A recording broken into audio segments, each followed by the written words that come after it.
हमारे नबी आपके नबी मुस्तफ़ा सल्लल्लाहु अलैहि वसल्लम ने 1400 साल पहले इसकी जिक्र कर दिया था कुरान में कि हमें कोई भी खाना खाने से पहले क्यों हमें हाथ धोना चाहिए। आइए वाकया सुनते हैं। दो मुसलमान एक ट्रक में सफर कर रहे थे। एक का नाम करीम था जो नमाज, रोजा और हमारे नबी सल्लल्लाहु अलैहि वसल्लम की सुन्नत पर अमल करता था और वही ट्रक का ड्राइवर था।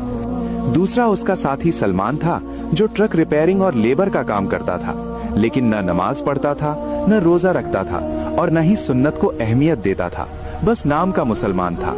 सफर के दौरान करीम ने उसे समझाया कि हमें हमारे नबी सल्लल्लाहु अलैहि वसल्लम की सुन्नत पर अमल करना चाहिए, क्योंकि उसी में हमारी भलाई है। भाई, हमारे नबी सल्लल्लाहु अलैहि वसल्लम की सुन्नत में ही जिंदगी का राज है, ना सिर्फ इबादत, सुरक्षा भी है। लेकिन सलमान ने उसकी बात को अनसुना कर दिया।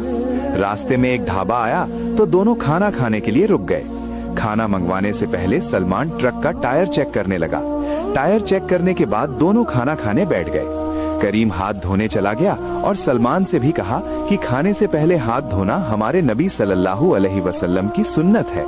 लेकिन सलमान ने कपड़े से हाथ पोंछकर कहा कि हो गया साफ, कौन पानी से हाथ धोने जाए। दोनों खाना खाने लगे तो अचानक सलमान के मुंह से झाग निकलने लगी और उसका रंग नीला पड़ गया। सब लोग घबरा गए और सोचने लगे कि शायद खाने में कुछ मिला हुआ है।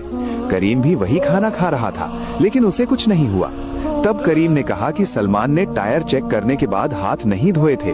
जब लोगों ने ध्यान से टायर देखा तो उसके नीचे एक मरा हुआ सांप फंसा हुआ था, जिसका जहर टायर पर लगा था और वही जहर सलमान के हाथों के जरिए उसके जिस्म में चला गया। अगर सलमान सुन्नत पर अमल करते हुए हाथ धो लेता तो आज बच जाता। इस वाकये से ये सबक मिलता है कि हमारे नबी सल्लल्लाहु अलैहि वसल्लम की हर सुन्नत सिर्फ इबादत ही नहीं, बल्कि हमारी हिफाजत और भलाई का भी जरिया होती है।